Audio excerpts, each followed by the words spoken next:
Hey, this is King David, and this is Left of Left, a progressive podcast fighting the hate and toxicity of the right. I'm King David, and I'm here with Mark. We've got a great show for you today, and got a lot to talk about, including the debate of climate change. Apparently, some organizations have felt that that's not a dinner-time conversation and are actively squelching it. Good segue into the next thing that we were going to talk about is the DNC presidential debates. Like, a lot of people have met the threshold of, enough money and enough interests where they're going to be in the debate. A lot of them recently have dropped out. I've watched one of them so far. There's two. This is the third one. So this is the one that you had to clear X amount of donations to be into. So a lot of people dropped out, but the big names are still there, like Beto, Biden, and Warren, and Bernie, and Harris. The major names, all these people are still there. But basically what the debate came down to is the DNC was voting whether or not they should talk about climate change in this next debate. And a lot of progressives obviously were like, yeah, obviously you should talk about climate change. But the DNC head, Tom Perez, and a lot of these other ones, the more moderate ones, didn't want climate change brought up because they're not as against it as someone like Bernie or Warren. So they thought it would make them look bad. Same thing with Biden. Basically, the far left wanted them to bring it up at the debate, and it was voted against to bring it up at the debate. It's clear that Sanders or Warren or progressive candidates are way more focused on climate change. And that's my big problem with a lot of the neoliberal business types. Yeah, the issue is that they give these half-assed solutions to everything. Like Kamala Harris was talking about giving like financial rental assistance for like $500 or something to people who make less than X amount of dollars. Well, the newsflash, California is expensive, and just put this Band-Aid on it. And you wonder why we keep getting more and more homeless, because even with that benefit, there's still going to be growing amount of homeless people. So it's not the 500, you have to do the 1,000 a month or even more to support the population. Neolibs provide all these like half-assed solutions, and they wonder why people have turned to Trump. Yeah, and then the thing about this is even a lot of the more centrist nominees were like actually for debating it. O'Rourke said this quote. He said, "This decision is as baffling as it is alarming. Our planet is burning, and the least we can do as a party is debate what to do about it." He said that on Twitter. And then Elizabeth Warren also came out, for wanting to talk about it. So it's not as if a lot of these candidates didn't want to talk about it. So it's weird that the DNC is like straight up shutting this down. And then there were more than like 20 rallies and sit-ins at the Democratic Party offices in support of the proposal. They tried to do signatures, and they got over 540,000 signatures collected to have this added to the debate. But as of now, the DNC said that, there's going to be more time to talk about these things, but we're not going to do it at this next one, which I think is a giant mistake. DNC voted against allowing Democratic presidential candidates to participate in this climate change debate 222 to 137. So you do have, over 30 some percent that said we should do this. So yeah, the DNC leaders are the problem. Yeah.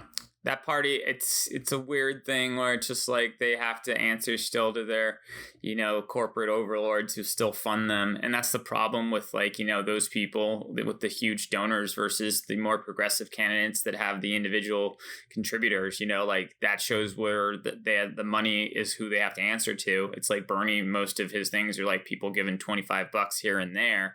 Biden is these super PACs with like all this like money. We're trying to teach an old dog new tricks with this Democratic National Committee, and they're not going to learn. They're going to eventually, more progressive members, as the Democratic Party's going further left, are going to take over, and then we'll see some actual change. But yeah, we've already seen change from the last debates to this one. I mean, Bernie has definitely pushed the party left, and it's always funny when we say that because like anywhere else, like in the UK, like we wouldn't be far left. We would just be left. It's like we've moved so far right in our country in the crazy Tea Party that it's like far right. And then you have like, the crazy right. And then you have like the DNC like the Democratic, like, those people are basically like almost normal conservatives now, centrist. And then you have like people who are progressives who are just left. We've moved the polls so much. It's like any of these things wouldn't be that radical, like Medicare for all, single payer, and college tuition, and getting rid of, student debt. These things aren't like radical ideas, they're not that even crazy to wrap your head around. It's like better gun laws, more environmentally friendly stuff to stop climate change. It's like more regulations like on businesses for like safe, pollution. Trump wants to roll all this stuff back. He's already rolled back like a lot of them that Obama put in place. And just like endangered animals, he's rolling back on that. It's just nuts what this guy and this party doesn't give a crap about anything. It's crazy to me. Like, these aren't even like fringe idea. The majority of people, I think, if you ask, it's like, should we be killing endangered animals? They'd be like, no.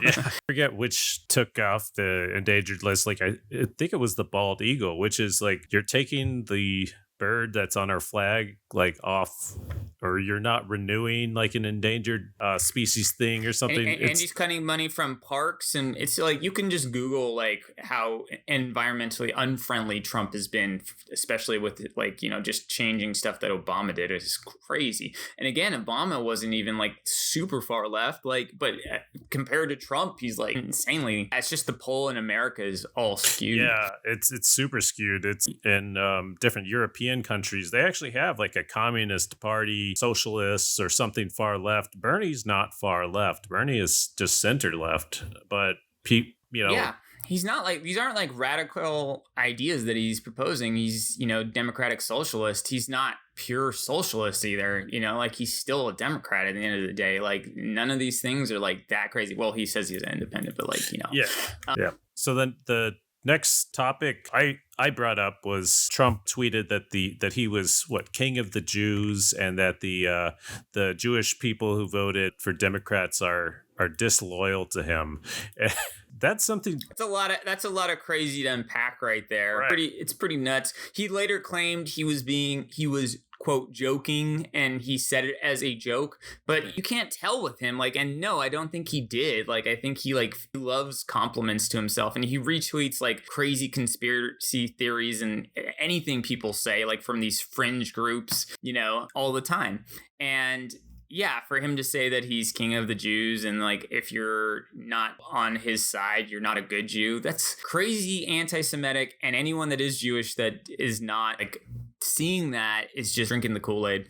I'm happy to be disloyal. We've always been disloyal. We fought the Nazis. We didn't just submit to them. We escaped from Egypt. We have a holiday to celebrate that. It's not a joke. He says it's a joke. It's not a joke. It's like, the crazy thing right now is like, we have a far right agenda going on in Israel, and then Trump benefits from that connection. And so a lot of Jewish people tend to like defend Trump because like he's been pro-Israel, but it's definitely negative. And then it's also just really damaging because he doesn't care about Jewish people at all. People always bring up Jared Kushner because he's Jewish. Yeah. Trump has Jewish grandchildren, like, all this nonsense. But he said so many racist and anti-Semitic things throughout his career and stuff. He does not care about Jewish people at all, unless they're giving him compliments and he thinks he can be the king of all Jews.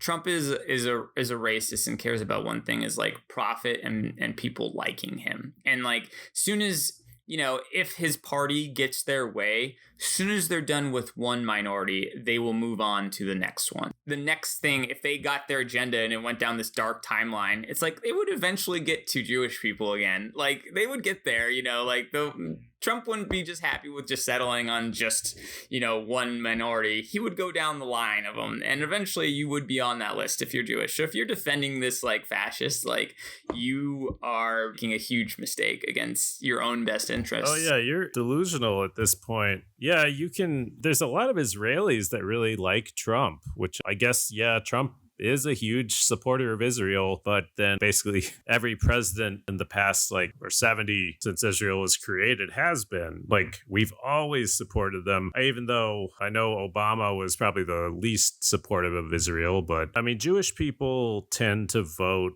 liberal. They tend to vote Democratic. I think it's usually like 75% or 80% lean left versus the other 20 or so lean right. But when you're calling out Ilhan Omar or Rashida Tlaib for anti-Semitic things, you need to be calling out the president too. Yeah, he always really gets the extreme viewpoints on Israel too, and like he tries to like amplify those.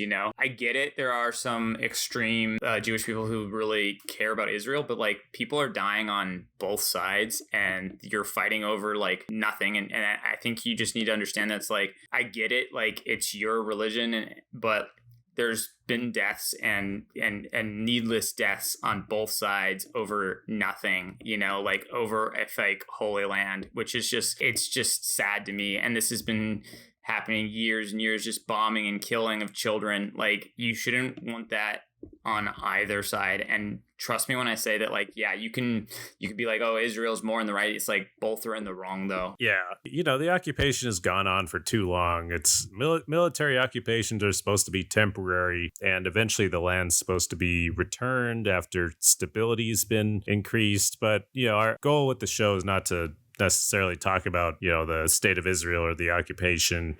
That's a little tangent on my part. Being like pro-Israel, and whether you are or not, is like Trump still doesn't give a fuck about you. Like, understand that in the minimum. But yeah, let's move on to the next topic. The next topic kind of goes back to the DNC summer meeting. So Kamala Harris, she had her staff there and they were watching her speech. And all of a sudden, her speech ended. Bernie came on. So the story goes two ways. A viral video went out from someone from the Young Turks showing they were basically like chanting like her slogan as they were leaving, as Bernie was talking, which seemed pretty rude. And of course, a lot of people got kind of mad about that, like talk over Bernie. But then there's another side where it's like, okay, their speaker had left. They were leaving to go see her. That's fine. I mean, they didn't storm out, but they were still chanting, like while he was talking, which I find extremely rude. Yeah, there's mixed feelings about it, but at least be respectful. It's like, you're the same party. Like, yeah, we should debate well we can, and if someone says something stupid, yeah, we should shut them down, but this is just a guy talking. Like, Kamala Harris's staff should be better than this. Yeah, it's fine for them to leave. Obviously, they don't have to sit and watch Bernie's thing, but just don't make a ruckus about it. It would be the same if Bernie supporters just started chanting stuff as like another person came on. If it's a certain subject that came up, let's say that like they don't agree with something Bernie said, then yeah, you could say something like not okay or whatever, because that's what anyone else would do when like a neoliberal would say something like you cringe at, and you just would be like, no, boo, whatever. But it's not okay to just continue doing that over someone talking. In the end of the day, we need to allow these guys to at least say their piece. These people were like literally chanting very loudly as they were leaving. I think it was a little disrespectful, but at the end of the day, it's like, whatever. I don't think it affected Bernie that much, and it's not like a huge story. I just thought it was interesting. Yeah, it's like when Biden says what poor kids are as smart as white kids. I know that's something that should be like shut down. Like, that's something worth boycotting his speech for, even if he did just misspeak, like, which he constantly does. Well, yeah. I'm not sure about Biden's mental stability. Yet the DNC really wants him. That's their primary guy. They love him. I know. That's what I don't get. It's like, oh, Joe Biden. Well, he's better than Trump. Nothing's gonna change. It's gonna be. If we get Biden, I mean, I hate to say this, I don't know if we're win. Like, it's like just gonna be like Hillary, where I'm just like, oh, this is gonna be a close one, and we saw how that turned out. So so it's like, I don't know if Biden will win. There's just not enough energy behind him. Movement, these polls that media does is just, they're always polling like older demographics.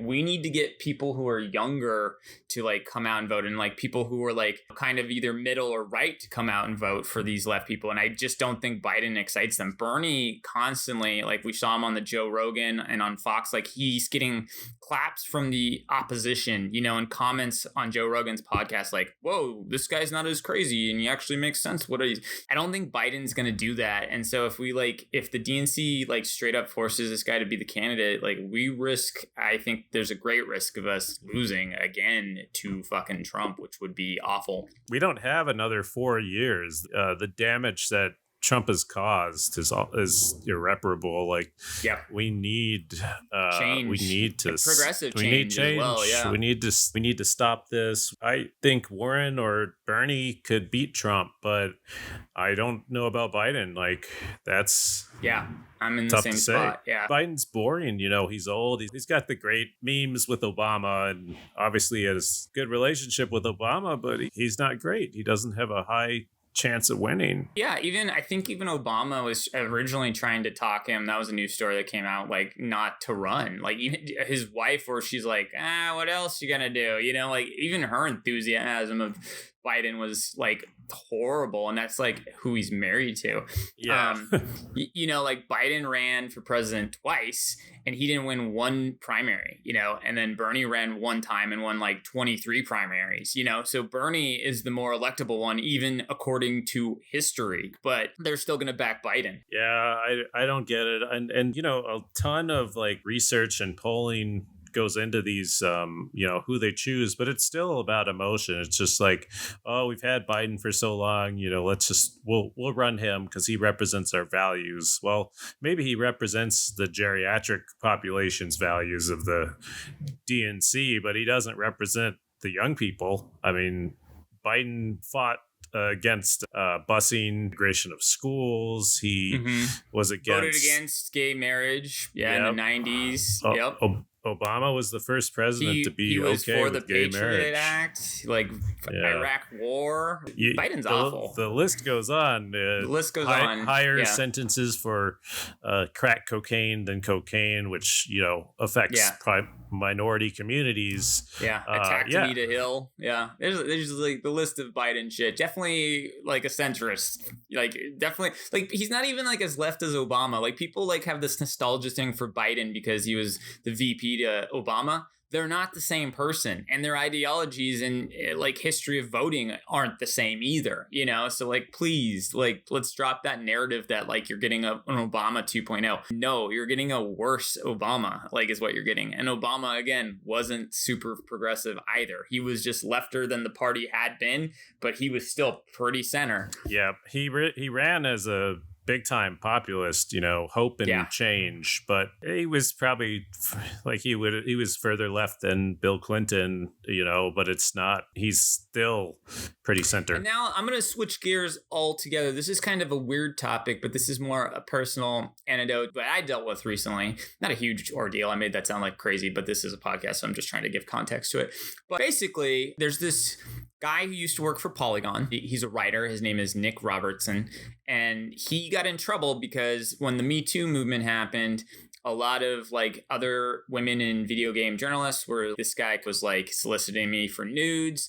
He also did this with some of his fans. One was controversial because it was a way younger fan that he was trying to get her to send him nudes. And his apology was kind of like really self-centered and not really to the victims. I don't think any of the victims really forgave him because it was more just like he didn't own up to what he had done and admit the faults that he made. It was just more of like one of those half-assed apologies where it's kind of like, I apologize if I hurt or offended anyone, like, but it's not like I looked at myself and what I did was wrong and what I did onto you was wrong. I think it was more like an apology to save face. And so what happened was, I love Reddit. I don't comment on Reddit a lot. I'm not a big poster. I don't like to get into it because there's, again, a lot of toxic people out there, and the internet is just like mostly trolls. So I don't try to like comment that much.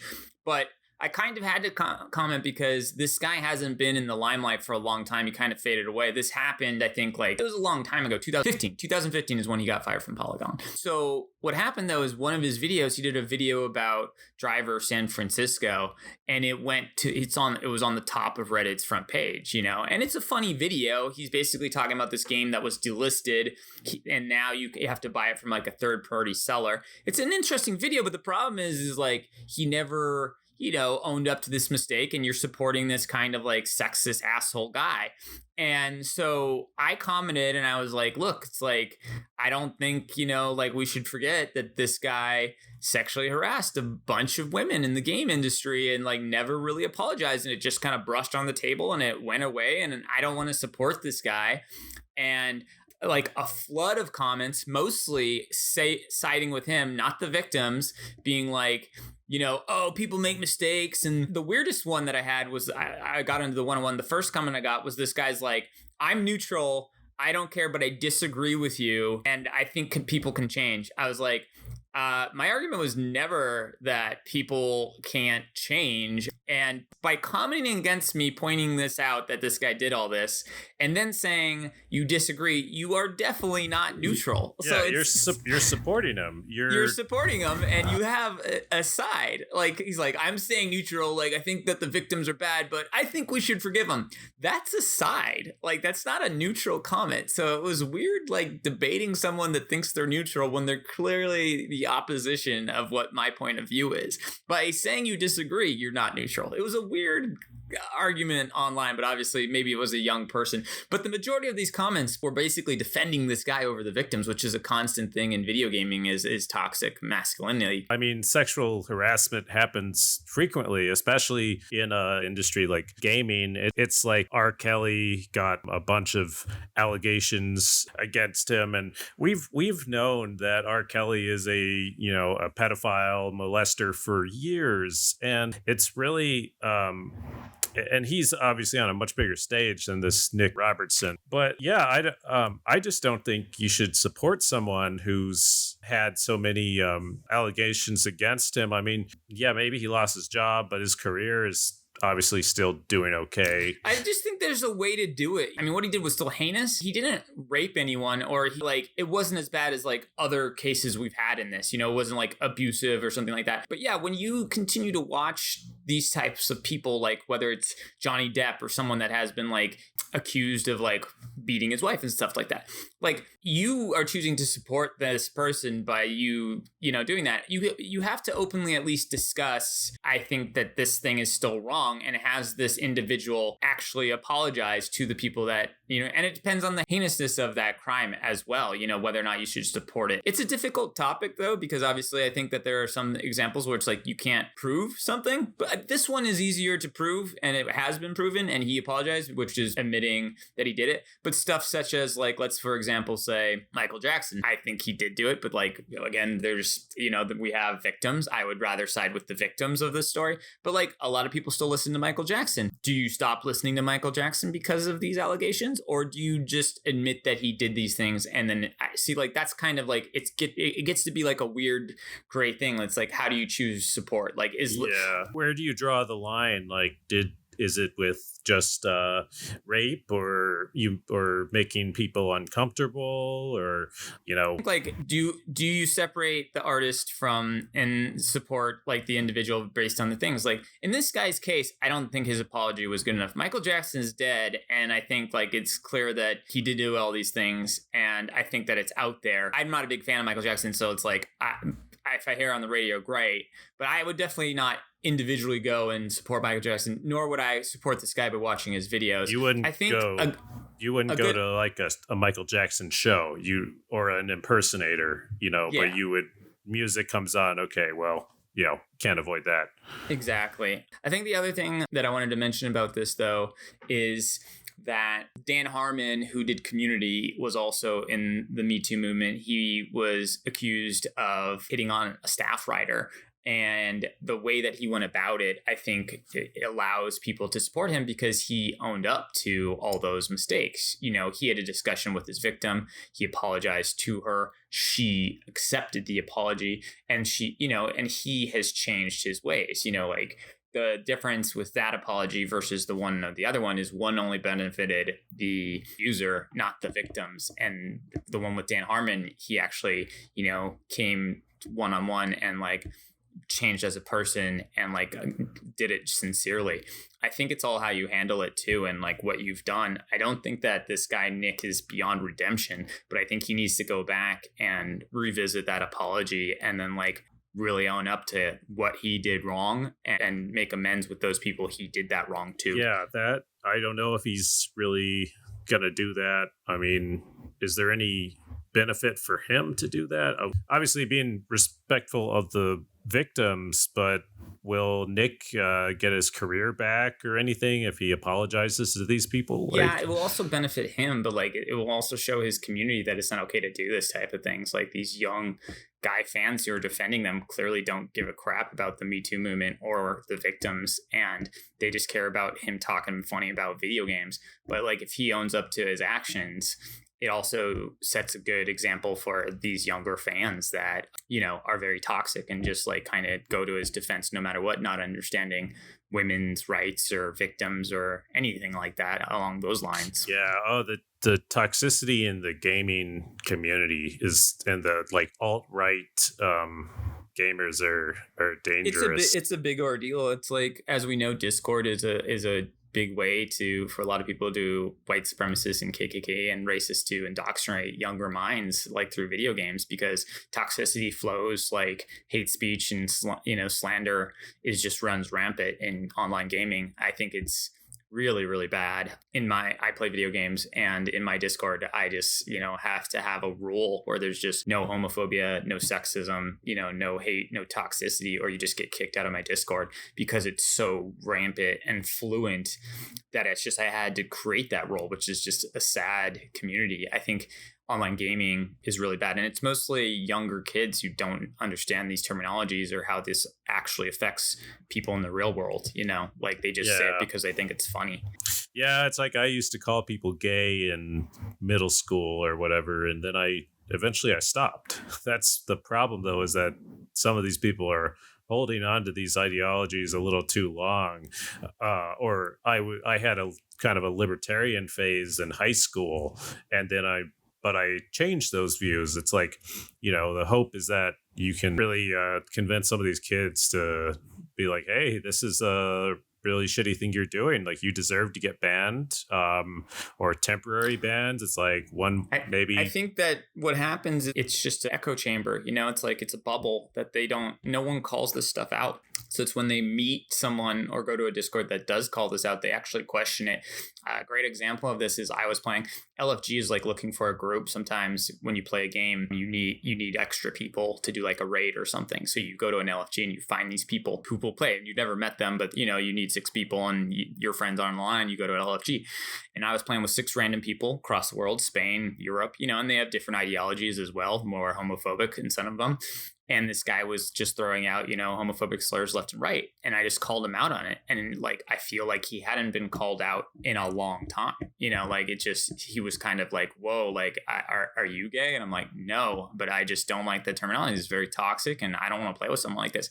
It made him feel so uncomfortable that he was making someone else feel uncomfortable. He eventually left, so then I was stuck with 5 other randoms. We had to find a 6th, but I wasn't hostile to this guy. It was just the fact that like someone had called him out on his his homophobia. And because of that, he just like questioned it. So even if his ideology doesn't change and immediately tomorrow he goes back in the same bubble with the same friends saying whatever homophobic slurs he says, at least if you actually stand up to this type of ideology and stuff, it makes people question, I like to think. Sometimes like people are too far gone, but sometimes people can change, and that, like you're saying, when you were younger, the 90s or whatever, and people said gay is like a negative terminology, it's just like retarded or something like that. But like, I think the people that look at themselves and constantly question like their viewpoints and personal biases and then change, those are progressive people. That's like what progress means, is like you're progressing forward. You constantly question your beliefs, ideologies, thought processes, and, take new information in and go like, do I have a personal bias here? And then like, can I be better? And I think that those are the type of people that change the world. That's what this podcast is trying to be as progressive and like caring and like understanding to different viewpoints as possible. It's like, that's what moves us forward, not backwards, with these terrible toxic ideologies that are like just barbaric and old. All of these school shooters or fair shooters or everywhere, they all like cite these old books from like these racist books from like the turn of the 20th century or like the 1800s, and these are incredibly outdated and not relevant to these times, but they're still, they get stuck in some of these ideologies. And there's like the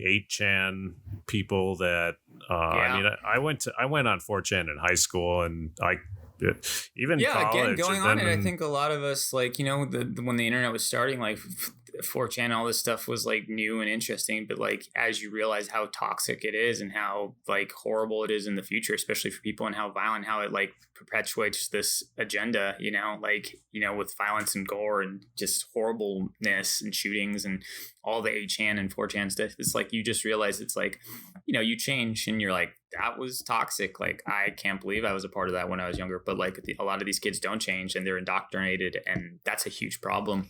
Yeah, the right always complains that the left is trying to censor free speech, or that right-wing news is getting taken off of Twitter or Facebook. And that's not exactly true. That's, these communities have guidelines, and if you don't follow those guidelines, the company has a right to kick you off.